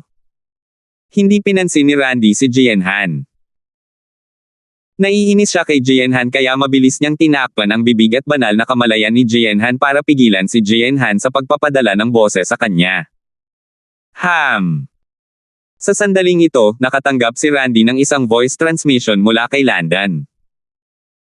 Wala si Lian Storm, ang nakababatang tiyuhin niya, sa kanyang cultivation ground. Gayunpaman, nakakuha ako ng ilang pahiwatig tungkol sa kanyang kinaroroonan. Nakita ko na ang makalangit na teksto. Dapat ko bang hanapin muna si Lian Storm o dapat ko munang hanapin ang pasukan ng Heaven Traversing Pagoda? Alam ni Landon na ang makalangit na teksto na lumitaw kamakailan ay napakahalaga kay Randy. Tutal, ito ay may kaugnayan sa Heaven Traversing Pagoda. Bagamat isa lamang siyang santo tulad ni Randy, hindi siya gaanong kumpiyansa na makapasa sa mga pagsusulit sa Heaven Traversing Pagoda at makuha ang Heaven Protection Talisman. Kahit na makuha niya ang Heaven Protection Talisman, alam niyang hindi niya magagawang makapasok sa Forbidden Realm sa ngayon. Bagamat naunawaan na niya ang batas ng apoy hanggang sa pinakamataas na antas, ang kanyang sword daw ay kakapasok lamang sa ika-6 na antas nang siya ay maging isang santo. Upang makapasok sa Forbidden Realm, kailangan mong maunawaan ang isang batas hanggang sa pinakamataas na antas, 1 sa 4 na daw ng langit at lupa hanggang sa ika-7 antas. Ito ang pangunahing kinakailangan. Gayunpaman, kahit na hindi siya nagmamadali, kailangan pa rin niyang isaalang-alang si Randy. Mabilis na sumagot si Randy, hanapin muna si Lian Storm. Aayusin ko ang paghahanap ng mga tao sa pasukan ng Heaven Traversing Pagoda. Ibabalik ko si Jian-han sa sekta ngayon at gagawa ng mga pagsasaayos. Pagkatapos nito, personal ko ring hahanapin ang pasukan. Naging seryoso ang boses ni Randy habang patuloy niyang sinasabi, kailangan mong ibalik si Lian Storm sa sekta sa loob ng 3 buwan kahit ano pa ang mangyari. Kung hindi ako maghahanda, hindi ako sigurado kung makakaligtas ako sa Fatal Heavenly Tribulation kahit na mayroon akong 3 Heaven Protection Talisman. Bukod dito, sino ang nakakaalam kung gaano kahirap makuha ang Heaven Protection Talisman sa pagoda? Hindi rin ako sigurado kung makukuha ko ang Heaven Protection Talisman. Ang punto ko ay, hindi pa rin natin kayang saktan si Alvin. Mabilis na nangako si Lande na ibabalik niya si Lian Storm sa Asher Cloud Saint Sect matapos makinig sa mga salita ni Randy. Matapos ibalik ni Randy si Jianhan sa Asher Cloud Saint Sect, ikinulong niya si Jianhan at inutusan ng isang demi-saint na bantayan si Jianhan. Kailangan mo siyang bantayan at siguraduhing hindi siya makakatakas. Kung hindi, ang ating sekta ay mahaharap sa banta ng pagkalipol, sabi ni Randy sa demi-saint. Ang demi-santo ay disipulo ni Randy, at nagtiwala si Randy sa demi-santo. Gayunpaman, pinaalalahanan pa rin niya ang kabilang panig dahil sa bigat ng sitwasyon. Naiintindihan ko po, Panginoon. Huwag kayong mag-alala. Maliban na lang kung mamatay ako, hindi siya makakaalis sa sekta, magalang na sabi ng demi-saint. Kung susubukan niyang tumakas, maaari mo siyang patayin. Gayunpaman, dapat na maayos ang kanyang katawan. Kailangan nating siguraduhin na makikilala pa rin siya ng mga tao pagkatapos ng 3 buwan, dagdag ni Randy. Samantala, si Jianhan ay lalong namutla habang nakikinig sa usapan. Alam na niya ngayon na ang kanyang buhay ay nakasalalay sa misteryosong taong darating pagkalipas ng 3 buwan. Naisip na niya ang bagay na ito at nagpas siyang isisi kay Lamar ang lahat ng sisi pagdating ng panahon. Ipapaliwanag din niya na may utang na loob siya kay Lamar. Handa rin siyang ayelay ang kanyang sarili bilang alipin upang maglingkod sa kabilang panig. Sa lahat ng ito, marahil ay may iligtas siya ng kabilang panig. Matapos harapin si Jianhan, inutusan ni Randy ang karamihan sa mga demi-saint sa Asher Cloud Saint Sect na hanapin ang pasukan ng Heaven Traversing Pagoda. Nang paalis na sana si Randy para hanapin ang pasukan papunta sa Heaven Traversing Pagoda, nakatanggap siya ng mensahe. Hindi inaasahan, ang taong nagpadala ng mensahe ay hindi mula sa teritoryo ng Asher Cloud Saint Sect. Ang kabilang panig ay isang matandang kaibigan ni Randy. Siya ang mailap na santo mula sa Jade Tide Heavenly Mansion. Maraming tao ang nag-akala na patay na ang mailap na santo ng Jade Tide Heavenly Mansion, ngunit ang totoo, buhay pa rin siya. Ang santo ay medyo mas matanda kaysa kay Randy, at muntik na siyang mamatay noong huling kapigatian sa langit. Little Hale, nakita mo ba ang makalangit na teksto? Pakisabihan mo ako agad kung mayroon kang anumang balita tungkol sa pasukan sa Heaven Traversing Pagoda. Nagpagawa na ako ng mga tao para alisin ang harang sa mga teritoryo ng Jade Tide Heavenly Mansion para mapadali ang pagpapadala ng boses. Nang marinig ang mga salita ng matanda, napangiti si Randy ng mapait. Napakaraming bagay ang kailangan niyang harapin kaya nakalimutan na niya ang bagay na ito. Matandang Maud, salamat sa iyong paalala. Kung hindi, nakalimutan ko na sana ang tungkol sa voice transmission barrier. Inihiwalay ng harang ang mga voice transmission mula sa ibang teritoryo ng mga puwersang may ranggong santo. Ang santo mula sa Jade Tide Heavenly Mansion ay nakapagpadala lamang ng mensahe kay Randy dahil nakapasok siya sa harang ng Asher Cloud Saint Sect. Patuloy na sinabi ni matandang Mold ng may bahid ng pagmamadali, kung mayroon akong anumang balita, aabisuhan ko rin kayo. Ako rin mismo ang maghahanap ng pasukan. Natural na naunawaan ni Randy ang pagmamadali ni Old Mold. Tutal, kung hindi iaangat ni Old Mold ang kanyang cultivation at magiging isang level 7 Supreme Powerhouse, ang susunod na isa sa 10,000 year Heavenly Tribulation ay malamang napapatay kay Old Mold. Naaalala ko na ang huling kapigatian niya sa langit ay 9,000 taon na ang nakalilipas, tama ba? Hindi nakakapagtaka na nagmamadali siya. Kung hindi lalakas, mamamatay siya sa loob ng 1,000 taon. 4,570. Bago ang paglitaw ng Heaven Traversing Pagoda, maging ang mga saint at mga World Supreme Powerhouse ay walang magawa laban sa Heavenly Tribulation na kailangan nilang harapin kada 10,000 taon. Bukod dito, ang Heavenly Tribulation ay lalo lamang magiging mahirap. Dahil hindi nila mapataas ang kanilang cultivation base sa susunod na antas, maaari na lamang silang maghintay sa kamatayan. Ang kanilang mga landas ay parang isang dead end. Si Old Mold ng Jade Tide Heavenly Mansion ay malubhang nasugatan noong kanyang Heavenly Tribulation 9,000 taon na ang nakalilipas at nagawang mabuhay dahil sa swerte. Gayunpaman, inabot ng libu-libong taon bago siya gumaling, at hindi na siya muling nagpakita sa harap ng mga tao pagkatapos noon. Dahil dito, maraming tao ang nag-akala na siya ay nasawi na. Walang nakakaalam na nakaisip siya ng isang nakakagulat na plano. Hindi imposible para sa mga santo na tulad niya na isagawa ang plano, ngunit kakaunti lamang ang may lakas ng loob na gawin ito. Ang kanyang plano ay pasukin ang Forbidden Realm bago dumating ang kanyang susunod na Heavenly Tribulation at harapin ang Fatal Heavenly Tribulation. Umasa siyang bibigyan siya nito ng pagkakataong mabuhay. Magiging seryoso ang ekspresyon ng lahat kapag nababanggit ang Forbidden Realm at ang Fatal Heavenly Tribulation. Maraming supreme powerhouses sa Outer Boundary at Myriad Worlds ang nakalusot sa Forbidden Realm at naharap sa Fatal Heavenly Tribulation. Gayunpaman, lahat sila ay namatay. Walang sino man ang nakaligtas sa Fatal Heavenly Tribulation, kaya naman ito ang ipinangalan. May ilang walang kapantay na mga advanced supreme gods din na nakapasok sa Forbidden Realm, ngunit hindi rin sila nakaligtas sa Fatal Heavenly Tribulation. Pinigilan nila ang kanilang cultivation upang manatili sa realm ng mga advanced supreme gods, umaasa na ang mas mahinang Fatal Heavenly Tribulation ay magbibigay sa kanila ng mas mataas na survival rate. Sayang, namatay pa rin sila. Walang gaanong tiwala si Old Mold mula sa Jade Tide Heavenly Mansion sa kanyang plano. Gayunpaman, ito na lamang ang kanyang pagpipilian, at tumanggi siyang sumuko ng walang laban hanggang sa kanyang huling hininga. Hindi siya maaaring maghintay na lang sa kamatayan. Maaari siyang mamatay kung haharapin niya ang Fatal Heavenly Tribulation, ngunit tiyak na mamamatay siya kung maghihintay lamang siya at walang gagawin. Mas mabuting sumugal kahit gaano pa ito kaliit. Kung may pagkakataon siyang mabuhay, bakit niya pipiliing mamatay? Ngayon na nariyan na ang Heaven Protection Talisman, nararamdaman niyang medyo lumalaki ang kanyang tsansa. Wala talaga akong lakas ng loob na gaya ni Old Mold. Naisip ni Randy sa sarili. Matapos utusan ang kanyang mga nasasakupan na tanggalin ang hadlang sa pagpapadala ng boses, hindi na nag-aksaya ng oras si Randy at umalis na para hanapin ang mga pasukan patungo sa Heaven Traversing Pagoda. Hindi tulad ni Old Mold, si Randy ay nagtamo lamang ng kaunting pinsala noong kanyang huling Heavenly Tribulation. Hindi niya masabi ang iba pang Heavenly Tribulation, ngunit kumpiyansa siyang makakaligtas sa kanyang paparating na Heavenly Tribulation kahit papaano.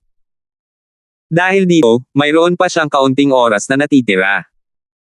Ito rin ang dahilan kung bakit hindi siya nababalisa tungkol sa pagpasok sa Forbidden Realm. Plano niyang obserbahan muna ang iba upang makita kung ilan ang matagumpay na magiging level 7 supreme powerhouses. Maraming tao ang may parehong saloobin kay Randy.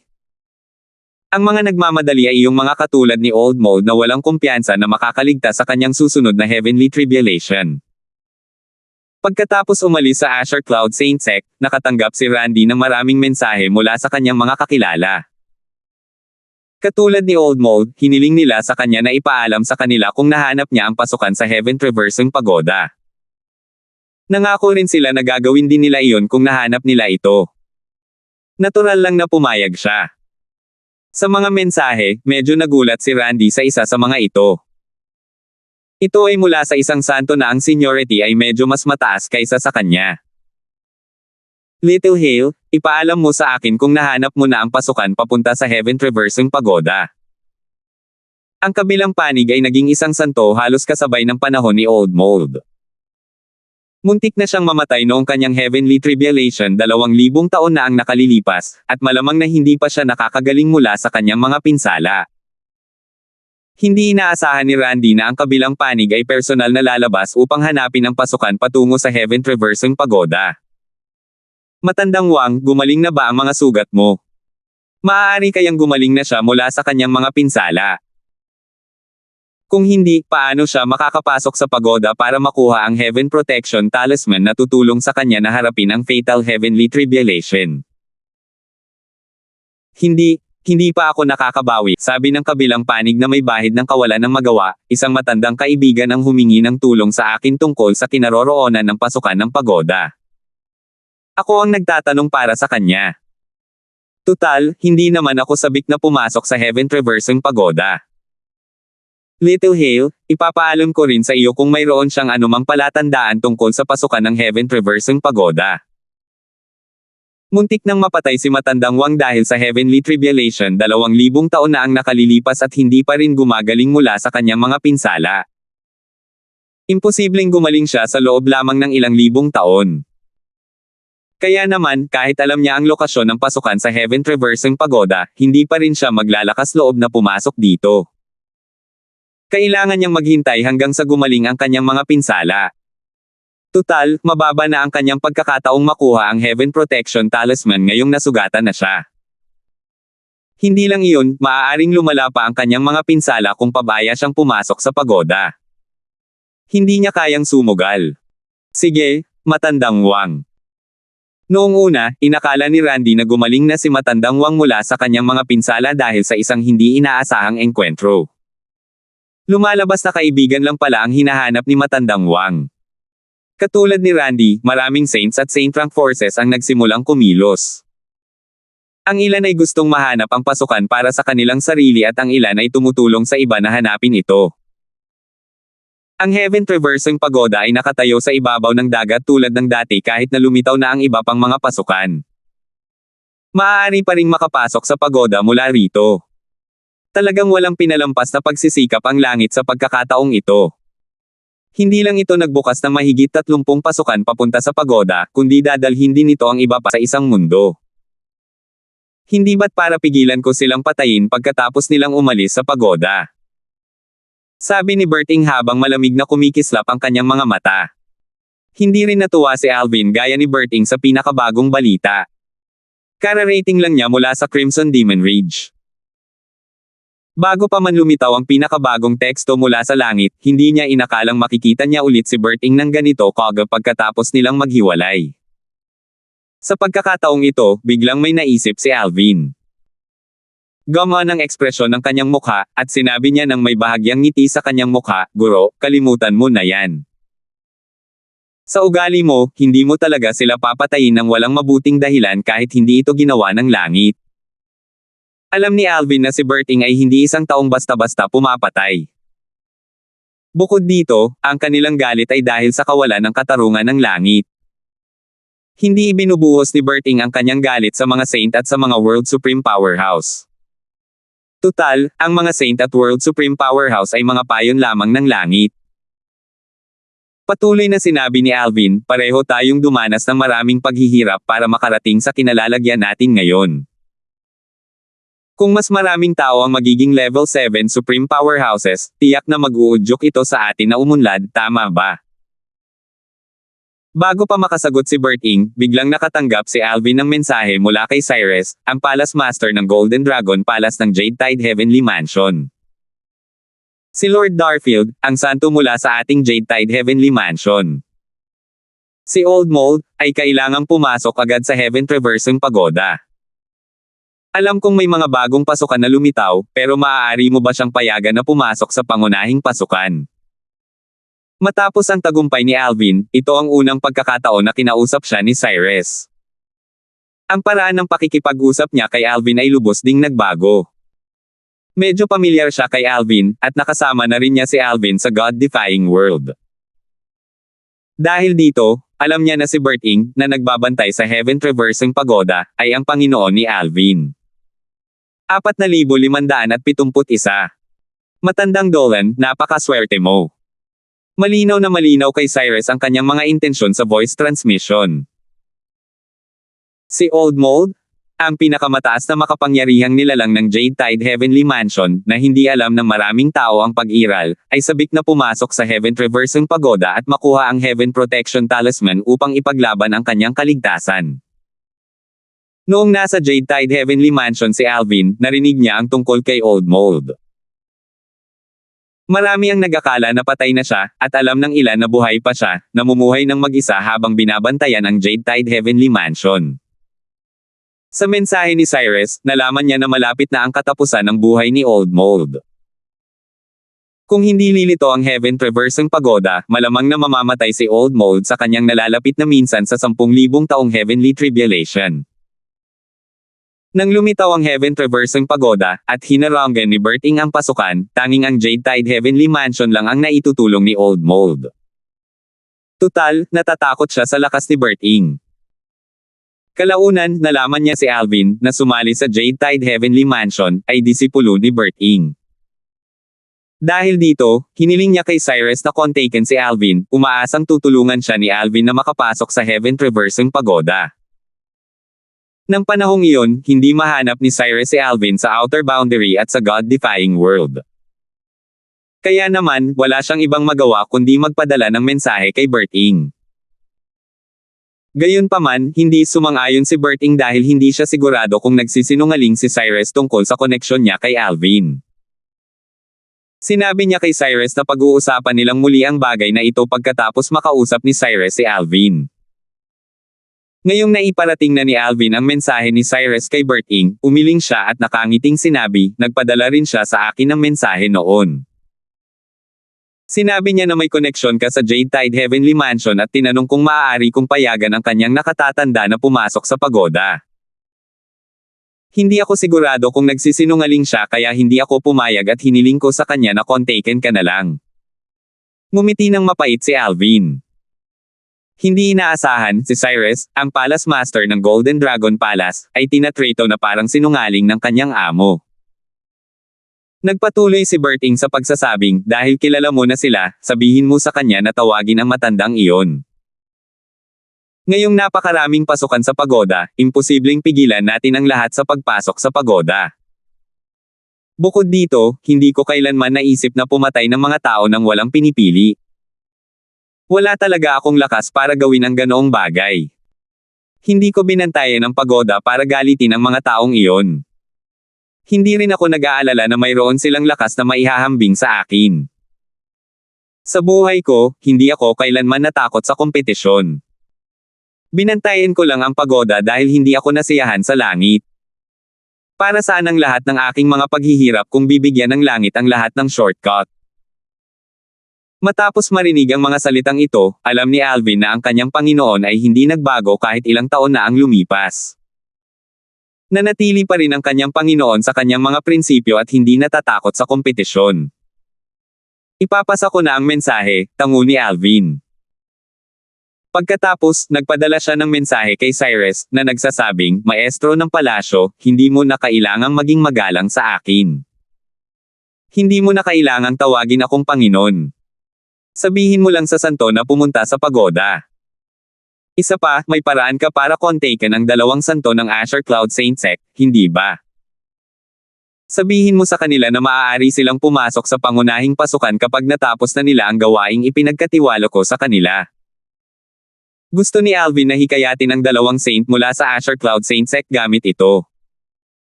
Tumawa si Cyrus at sumagot, hindi ko sinusubukang maging magalang. Kusang loob ko iyon ang tawagin kita bilang Panginoon. Babaguhin ko ang anyo ng pagtawag kapag nagkita tayo. Salamat. Mabilis na ipinarating ni Cyrus ang mensahe ni Alvin kay Old Mold. Nagulat si Old Mold nang marinig niya na maaari na siyang pumunta agad sa Heaven Traversing Pagoda.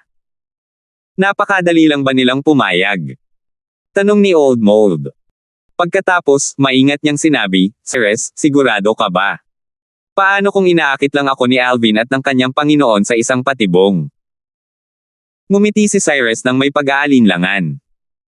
Old Mold, kahit na may masama silang intensyon, hindi na nila kailangang umabot sa puntong iyon. Bukod pa rito, si Alvin ay miyembro ng Golden Dragon Palace. Maaari kang pumunta roon nang may kapanatagan ng loob. Nagtiwala si Cyrus kay Alvin at hindi niya ito pinagdudahan. Sige.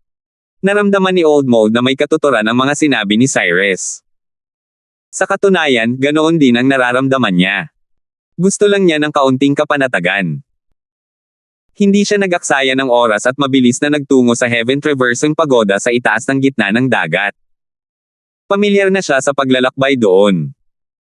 Dati, nang lumitaw ang pagoda, siya at ang iba pang mga santo at mga World Supreme Powerhouse ay pumunta sa pagoda ngunit pinagbawalang pumasok. Sa oras na iyon, wala na siyang nagawa kundi bumaantong hininga at bumalik. Masyadong malakas si Berting. Hindi niya kayang pukawin si Berting.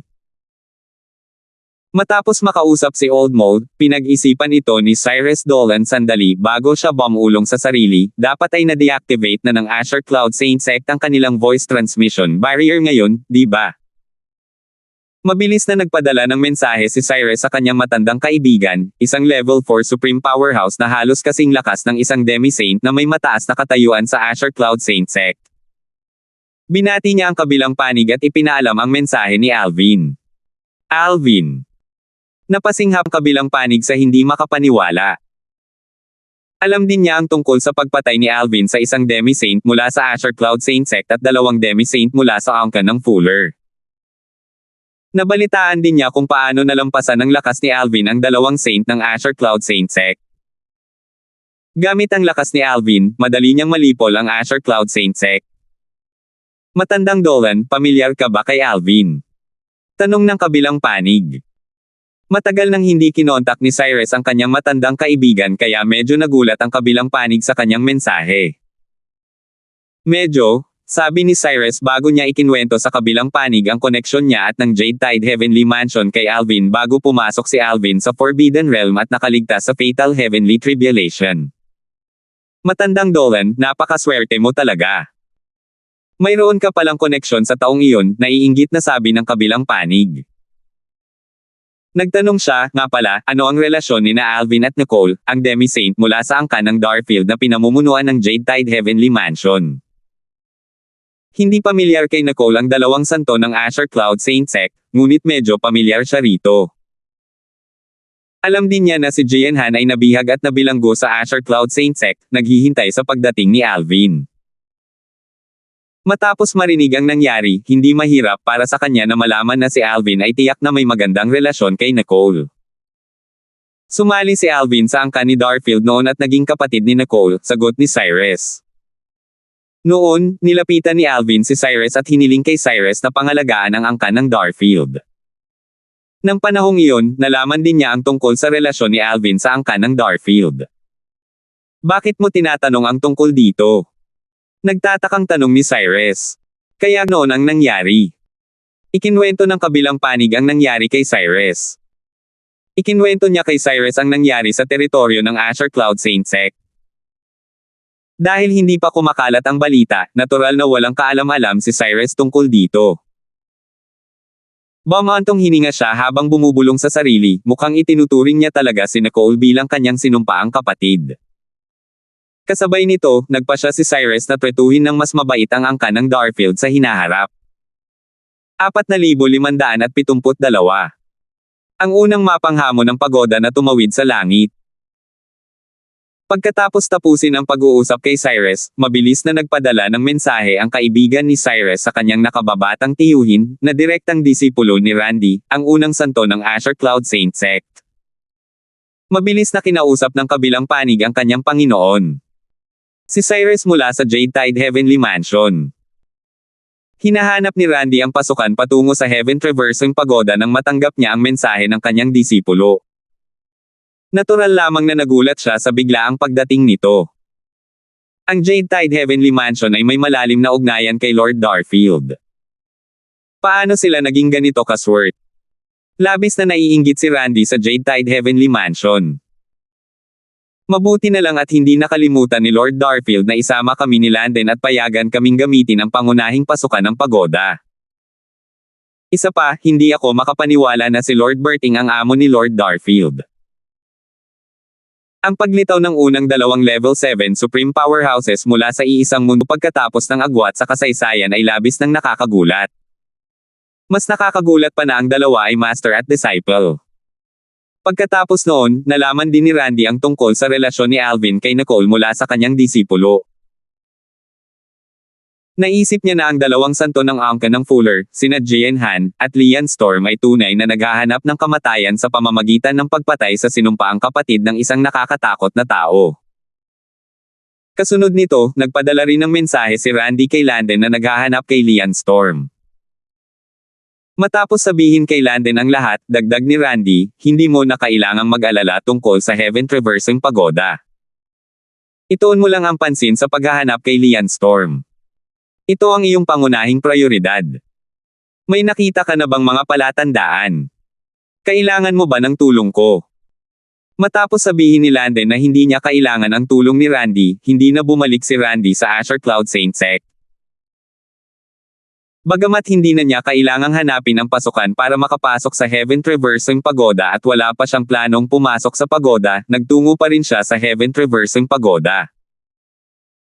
Nang malapit na si Randy sa Heaven Traversing Pagoda, nakasalubong niya si Old Mold, ang santo ng Jade Tide Heavenly Mansion. Matandang Mold. Hindi napigilan ni Randy ang mapabuntong hininga nang makita si Old Mold nang magkita silang muli pagkatapos ng napakaraming taon. Si Old Mold ay isa ng sikat na supreme powerhouse sa Jade Tide Heavenly Mansion noong bata pa si Randy. Para siyang isang fossil. Munting Hale. Nakasuot si Old Mold ng damit na taosta. Payat siya at mukhang bata pa para sa kanyang edad. Nagtanong siya, nagulat, papasok ka rin ba sa Heaven Traversing Pagoda? Oo, sagot ni Randy sabay tango, sinabi sa akin ng aking direktang disipulo na pinayagan kami ni Lord Darfield ni Landen na makapasok sa pagoda sa pamamagitan ng pangunahing pasukan. Gayunpaman, hindi ko pa planong pumasok sa pagoda. Pumunta ako rito upang magpasalamat kay Lord Darfield at batiin si Lord Berting. Si Alvin lang ang nakilala ni Randy, hindi si Berting. Nakita lang niya si Berting mula sa malayo noon. Nang makita niyang nasakop ni Berting ang mga kataas-taasang makapangyarihang nilalang sa mundo mula sa tatlong mataas na mundo, mabilis siyang umatras. Tulad ni Alvin, si Berting ay mas makapangyarihan kaysa sa mga santo. Natural lamang na hindi niya palalampasan ang pagkakataong makilala si Berting. Hindi siya nagmamadaling pumasok sa Heaven Traversing Pagoda kaya nagpasya siyang obserbahan muna ang sitwasyon. Bumantong hininga si Old Mold at sinabing may ngiting mapait, sa palagay ko ay hindi ka nagmamadali. Nabalitaan kong nakaligtas ka sa Heavenly Tribulation na may maliliit na pinsala. Naku, hindi tulad mo, limitado ang oras ko. Gusto ko lang makuha ang Heaven Protection Talisman sa lalong madaling panahon. Hindi ko alam kung gaano kahirap ang mga pagsubok sa pagoda, pero tiyak na hindi ito magiging madali. Maaari ko pang masaktan ang sarili ko habang isinasagawa ang mga pagsubok. Sa anumang kaso, kailangan ko ang talisman para makapasok ako sa Forbidden Realm at harapin ang Fatal Heavenly Tribulation bago dumating ang minsan sa 10,000 taong Heavenly Tribulation ko.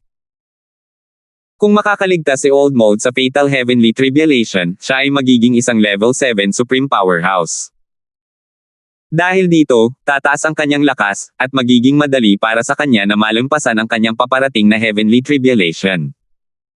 Bilang resulta, mahahaba ang kanyang buhay. Sina Alvin at Berting ay nasa Heaven Traversing Pagoda pa rin nang dumating sina Old Mold at Randy. Ang bilis naman yan. Nahuli mo na ba sila?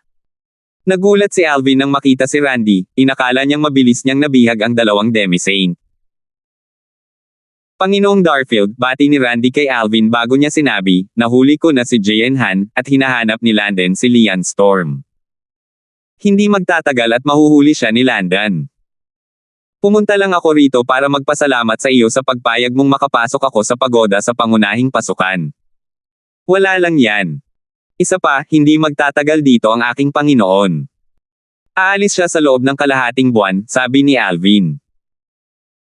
Ang mga pasukan na nasa mahigit 30 katao ay dapat matagpuan na sa loob ng kalahating buwan kaya wala nang saysay na manatili pa rito.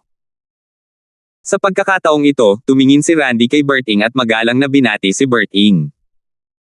Binabati ni Randy ng Azure Cloud Saint Sect si Lord Berting. Bagamat mas bata sina Berting at Alvin kaysa kay Randy, si Randy ay lubos na magalang. Kahit na matagumpay siyang maging isang Level 7 Supreme Powerhouse sa hinaharap, alam niyang wala siyang laban sa dalawa. Tutal, batay sa kanilang likas na talento na kayang humamon sa langit, tiyak na malalampasan nila siya muli. Hindi tulad ng lahat, hindi kailangan ng dalawa ang Heaven Protection Talisman upang malampasan ang Fatal Heavenly Tribulation. Bagamat hindi kasing lakas ng Fatal Heavenly Tribulation ni Berting dahil hinarap niya ang mga ito noong siya ay isang Intermediate Supreme God, ang katotohanang naunawaan na niya ang batas hanggang sa pinakamataas na antas at ang sword daw hanggang sa ikapitong antas bilang isang Intermediate Supreme God ay hindi pa naririnig. Ang ganitong tao ay nakatadhana na maging pambihira. Kasunod nito, mabilis ding binati ni Old Mold ang dalawa.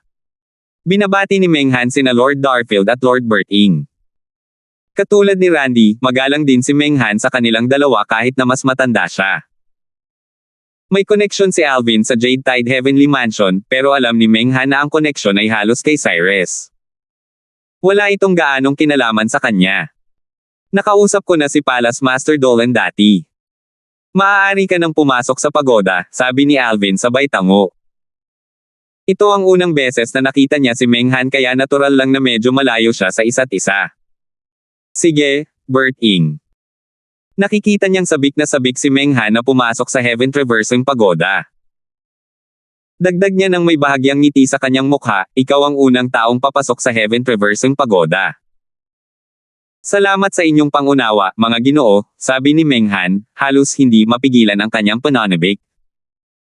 Sa isang iglap, nawala si Meng Han sa Heaven Traversing Pagoda pagkatapos niyang magsalita. Dahil dito, sa wakas ay natanggap na ng Heaven Traversing Pagoda ang unang kalaban nito matapos itong lumitaw. Salamat po at sinamahan ninyo ako, ingat lagi mga master.